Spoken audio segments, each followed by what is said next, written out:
I'm recording these a little bit out of order, but I wrote my best of 2025 list, and then I wrote my worst of 2025 list, and then I had the idea that I should also do a video version of my worst of 2025. And now I'm like, well, I should probably do a video version of my best of 2025 as well.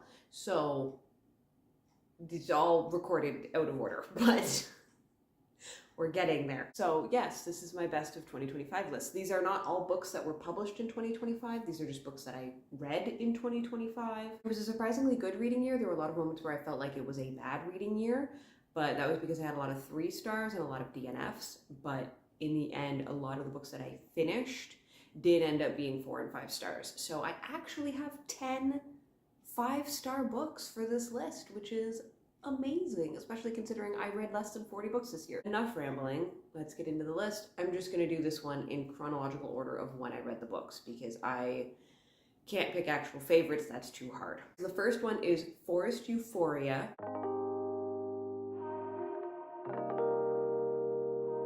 I got this as an ARC.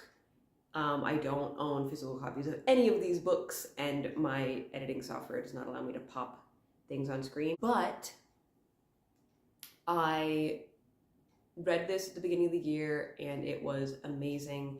It is looking at the natural world through a queer lens, and it also has elements of memoir, and that's like my favorite thing. I love informative memoir or nonfiction where the information is framed around like anecdotes and like real life events and stuff. I just find those so when there's a narrative element to how the information is being given to me, I just find that so engaging and fascinating. And I especially like it in books around botany and ecology. Apparently that's a niche I really like. So this was amazing. It was beautifully written. It does deal with some very heavy and triggering subjects, but like in immediate 5-star. It was the second book I read this year and it was a 5-star, and I'm so happy that I picked up this ARC. And I don't see a lot of people talking about it, so I just want to shout it out, and maybe someone will watch this and decide to read that book. The second one is Heavenly Tyrant.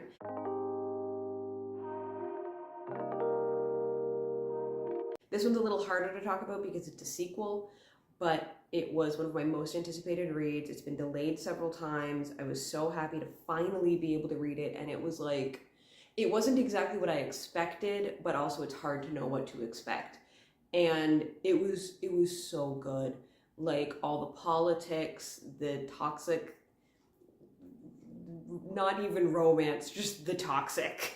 The plot twists and the way things, like, I still have so many questions, and I'm so excited to see how, like, there's certain things that are revealed at the end, and I'm very excited to see how those unfold, but I have to wait for the 3rd book now, and it's so good. It's so good. This is one of my favorite series, like, ever. Number 3 is a book that everyone will have definitely heard of, and that is Deep End by Ali Hazelwood.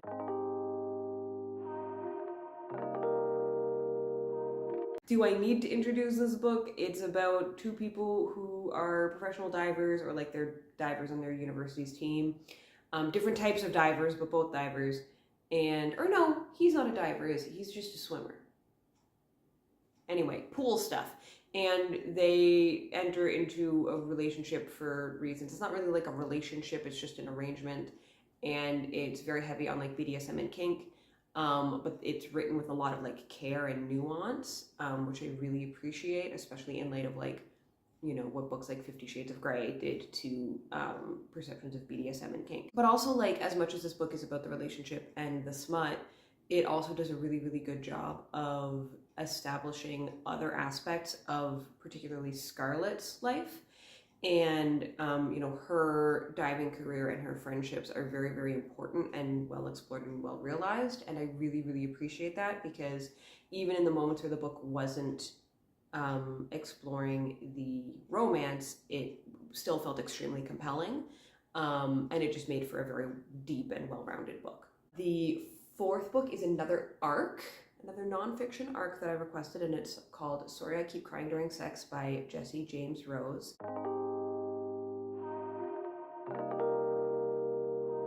This is by a non-binary author, and it explores their trauma and grief. It deals with assault and also losing a loved one to Alzheimer's. And in some ways, it's definitely a sad book, but it's also like really funny. There's very twisted, dark humor in here. And she just does such a good job of unpacking all of the, like, they're complicated topics. It's, sexuality and gender and sexual trauma and grief and like all of these things, and finds a way to weave them together, but also unpack them. And like, I don't know, I'm not doing a good job explaining it, but it's a really good book. Definitely check trigger warnings. You need to be okay with dark humor. You need to be okay with explicit sexual content. But highly recommend this book. It was such a good book. The fifth book was a surprise for me. A Language of Dragons by S.F. Williamson.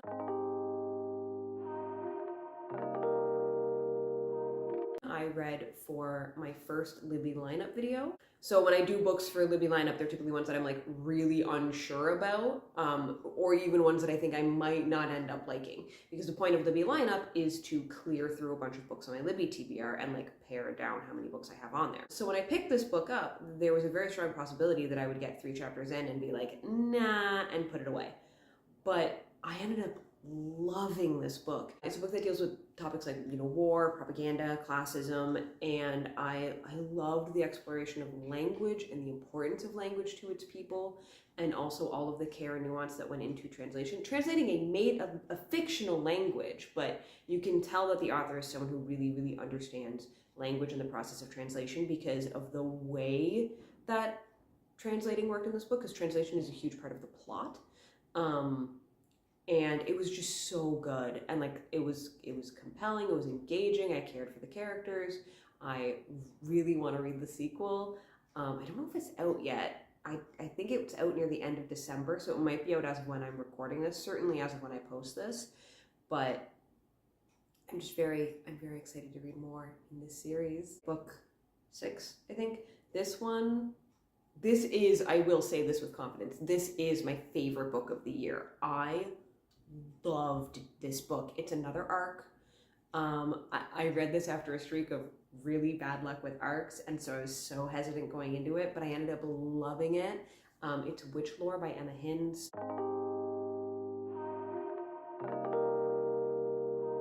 The main character feels responsible for the death of their girlfriend and wants to resurrect her. And it deals with grief and trauma and queerness and stuff like body dysmorphia, but there's also this really great like kind of mystery plot being teased out, and like it's got an epistolary element, and it's just like I love the magic system. It was a really, really, really good book, and I don't hear other people talking about it, and like I need people to read this book. It's so good. Editing Rachel here. I did a frankly terrible job pitching this book to you, so allow me to pitch some tropes / buzzwords. It's queer. It's a contemporary fantasy. It has forbidden magic. It has necromancy, which, yes, is under the umbrella of forbidden magic, but there's other forbidden magic too. It has magical creatures and a like kind of quest type plot, but not like a high fantasy quest plot. Like they're gathering ingredients for a spell. It has weird things with memory. It deals so heavily with grief. There's a curse. There's a magical school, though that's not a huge part of the setting. It deals with just the main character. Their magic is very volatile and they don't really have control over it. And that's a big thing. And like, it's just so good. I can't properly talk about how much I like this book without getting into spoilers. So please read this book so I have people to talk to about how good this book is. Book 7, I think, is Tusk Love.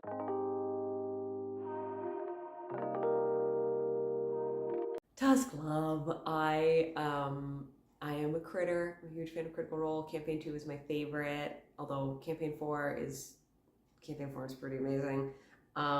It's early days, so we can't determine yet where it falls in the ranking. But Campaign 2 is my favorite campaign. Certainly my favorite Exandria campaign. And Ford and Jester are my favorite ship, and this book is often brought up in reference to Ford and Jester. It's Jester's favorite book, and I was so excited to read it. I will say, it took me a little bit to get into it. The first bit of the book, I was not sold. But once I got in, it was so good. There's such an interesting, like, I was not expecting the like magical mystery plot, and it ended up being really, really, really intriguing and really well laid out and explored. I really liked the way Oscar and Guinevere's relationship did end up like developing. I loved all the little nods to like throughout the book. There are little nods to things that Jester and other characters say about Tusklove in the campaign. And so I really appreciated that attention to detail. And their two horses, Pudding and Vindicator, own my entire heart. I will die for them. Veering in a completely different direction, number 8 is One Day Everyone Will Have Always Been Against This by Omar El Akkad.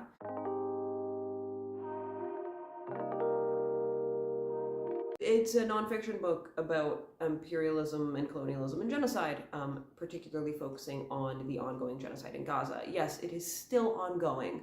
The ceasefire has not been maintained. It is the kind of book that I can see a lot of people reading and having a knee-jerk like outrage or defensiveness towards.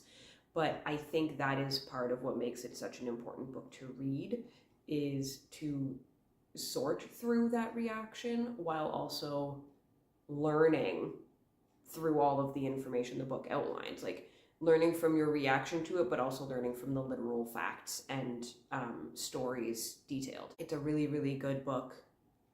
Hard to really talk about because I don't know what to say other than it's a book about genocide, imperialism, and colonialism, but please go read it. My 9th book is Say a Little Prayer by Jenna Voris.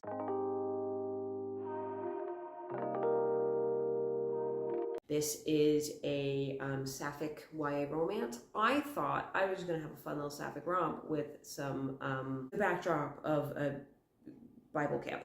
I did not expect there to be such care given to the exploration of faith and what it's like to no longer be part of a faith community and how religious institutions can be used as instruments of control and fear. And that was all handled with a lot of care and depth, and it was like really well done. And it was also a fun little sapphic romp. So, you know, this book did a really good job balancing those things, and I'm really, really glad I read it. And last but certainly not least, we have Everything is Tuberculosis by John Green.